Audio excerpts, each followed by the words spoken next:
بسم اللہ الرحمن الرحیم۔ معزز سامعین اکرام، آج انشاءاللہ رمضان المبارک کے آخری عشرہ کی طاق راتوں کی فضیلت اور لیلۃ القدر کے بارے میں بات ہوگی۔ رمضان المبارک سارے کا سارا افضل رحمتوں اور برکتوں والا ہے، اور پھر اس میں سب سے زیادہ برکتیں اور رحمتیں آخری عشرہ میں ہوتی ہیں، اور آخری عشرہ میں بھی سب سے افضل اور اعلیٰ طاق راتیں ہوتی ہیں ثواب اور عمل کے اعتبار سے۔ اور انہی طاق راتوں میں ایک رات ہوتی ہے جس کو لیلۃ القدر کا نام دیا گیا ہے۔ اب اس رات کو لیلۃ القدر کیوں کہتے ہیں، اس کے بارے میں علماء کی، فقہاء کرام کی، محدثین کی مختلف آراء ہیں۔ چند آراء آپ کے سامنے پیش کر دیتا ہوں۔ امام قرطبی رحمۃ اللہ علیہ کے نزدیک اس رات کی خصوصیتوں اور فضیلتوں کی بنا پر اس رات کو لیلۃ القدر کہا گیا ہے۔ امام زہری رحمۃ اللہ علیہ کے نزدیک قدر کے معنی رتبہ، مرتبہ اور مقام ہوتا ہے، چونکہ یہ رات بھی باقی رمضان کی تمام راتوں سے مرتبے، مقام اور رتبے کے حساب سے افضل اور فضیلت والی ہے، اس لیے اس رات کو لیلۃ القدر کا نام دیا گیا ہے۔ حضرت عبداللہ بن عباس رضی اللہ تعالی عنہ سے منسوب کیا جاتا ہے کہ وہ فرماتے ہیں کہ اللہ رب العالمین شعبان کی نصف رات کو تمام فیصلے فرما لیتے ہیں، اور پھر وہ نازل اسی لیلۃ القدر میں کرتے ہیں، اس لیے اس رات کو لیلۃ القدر کہا گیا ہے۔ اس رات کو لیلۃ القدر کہنے کی ایک وجہ یہ بھی ہے کہ اللہ رب العالمین نے اپنی قدر والی کتاب قدر والی امت پر نازل فرمائی،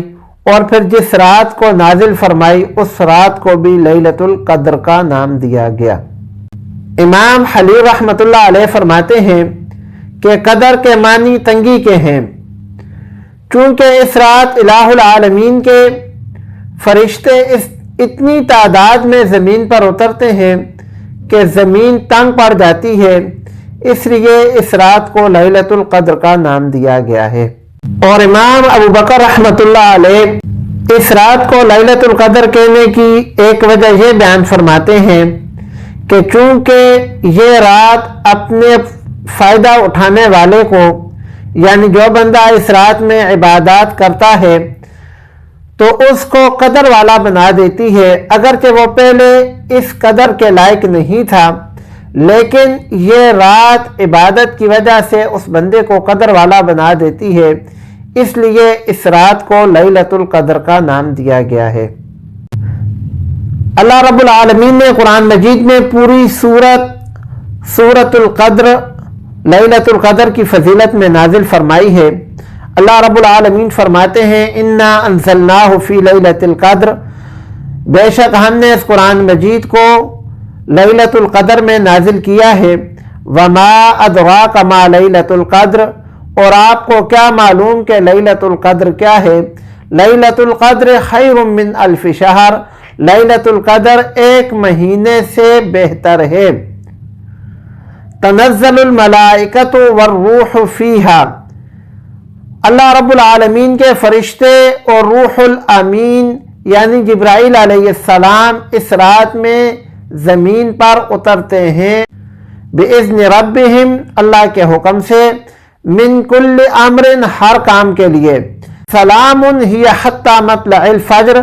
یہ رات سراسر سلامتی والی ہے، طلوع فجر تک یہ سلامتی باقی رہتی ہے۔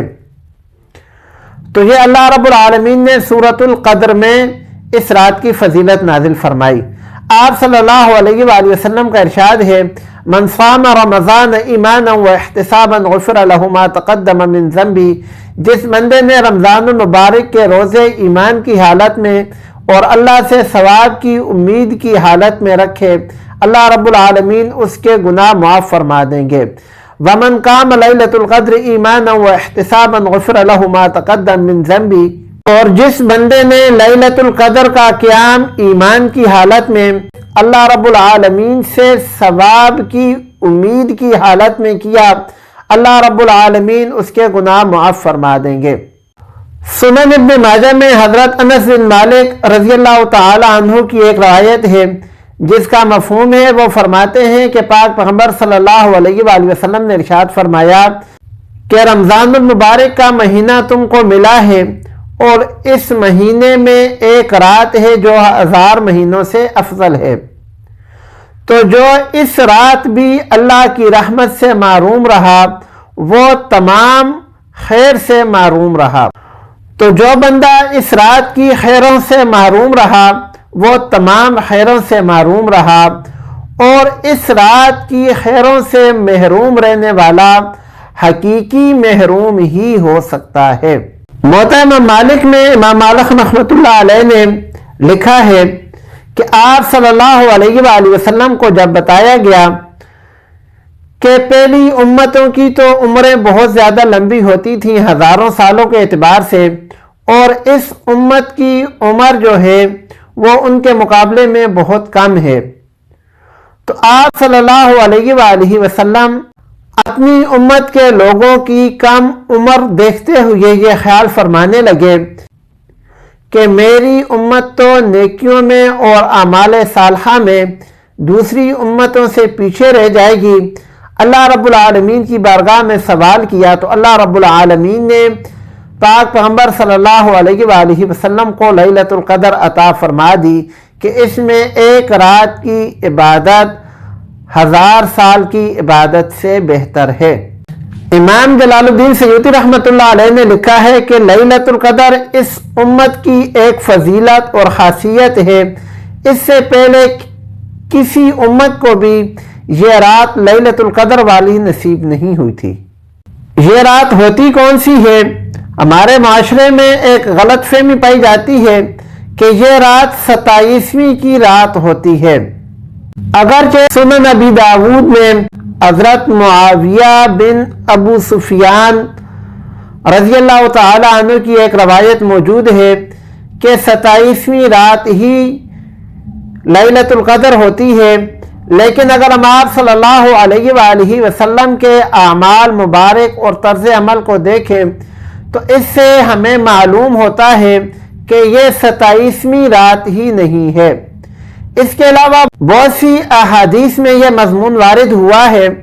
کہ لیلۃ القدر 27ویں رات ہی کو نہیں کہتے، بلکہ اس کے علاوہ بھی